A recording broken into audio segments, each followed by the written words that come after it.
क्योंकि नवदा भक्ति में जब भगवान राम ने ज्ञान दिया था, गोस्वामी तुलसीदास जी ने वर्णन किया है, तो सबसे पहले ज्ञान जो दिया था शबरी को। नवदा भक्ति में उन्होंने सत्संग की बहुत बड़ी महिमा बताई। प्रथम भक्ति संग कर संगा, दूसरे रचनों कथा पसंगा।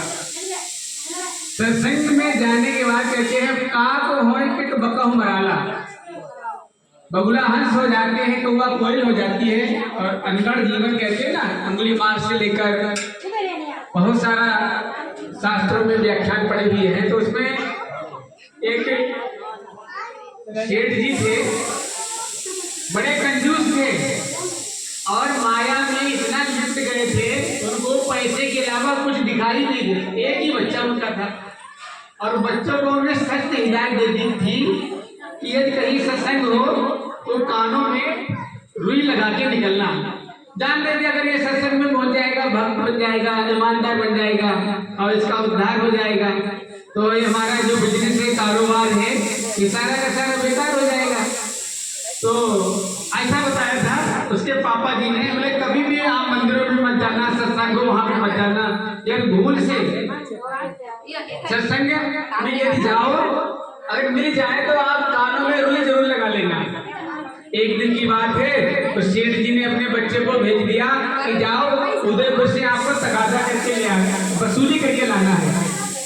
कहते एक दिन वही बच्चा जो था उदयपुर जैसे शहर में चला गया और वसूली करके लाता है। बहुत सारा उसके पास पैसा था, बहुत सारा माल था, वो लेके घर आ रहा था और संयोगवश कहते हैं उनके पास पीछे जासूसी लग गई।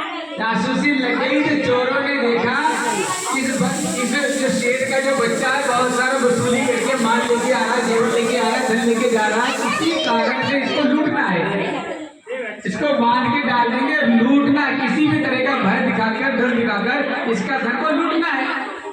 वो उस सुनसान रास्ते से जा रहा था, संयोगवश कहते हैं एक बरगद का पेड़ पड़ा, उसके नीचे एक जो संत थे वो कथा कह रहे थे, सत्संग चला रहे थे। और जब सत्संग चला रहे थे तो वो जो सत्संग में जो प्रसंग चल रहा था, वो महात्मा जी कह रहे थे कि भूतों की पैर जो होते हैं भूतों के, वो पीछे के लिए होते हैं और उसकी छाया नहीं होती है। कभी भूतों का आप पर अटैक होना या किसी भूतों से पल्ला पड़ जाए तो भूत कैसे होते हैं, क्या करते हैं, कौन होते हैं, इसके बारे में वो एक बार जो शब्द था उस बच्चे के कान में पड़ गया। तुरंत उसने जो रुई थी कान में लगा ली, क्योंकि मेरे पिताजी का सख्त आदेश है कहीं भी सत्संग हो वहां पे आप नहीं जाना है। यदि भूल से चले गए तो कानों में कपड़े या रुई लगा लेना, सत्संग की महात्मा की कोई बात तो आपको सुनना नहीं है। जब आगे जाते हैं वही 5 जो डकैत जो थे, जो सीआईडी जासूसी बढ़ के उनको लूटने के लिए सोच रहे थे, तो वो आगे जब मिल जाते हैं तो रात का समय हो गया था। उन्होंने उनको पहले डराना चाहा, नकाबपोश बन के, भैया आप कौन हो? बोले हम भूत हैं।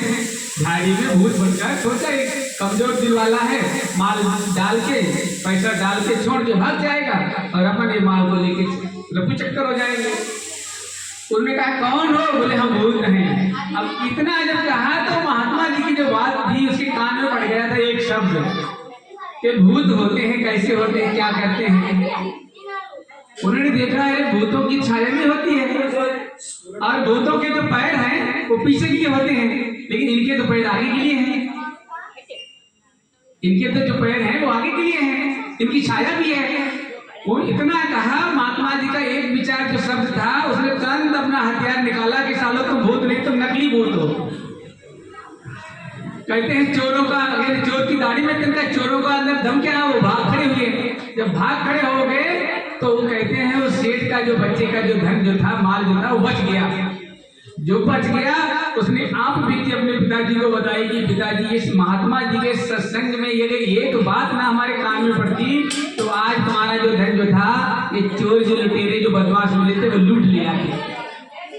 तो कहते हैं सत्संग में जाने के बाद देखो एक जो शब्द जो महात्मा जी का था कि भूतों के पैर पीछे होते हैं, भूतों की छाया नहीं होती है, एक शब्द उसके सत्संग का कान में पड़ गया, देखो उसका जीवन क्या, जीवन बदल गया। उसने संकल्प किया कि आज से महात्मा जी के एक बात से तो हमारा कितना बड़ा लाभ हुआ, और जब उस भगवान के पास बैठेंगे तो क्या नहीं मिलेगा। तो जैसे कि अभी हमारे भाई साहब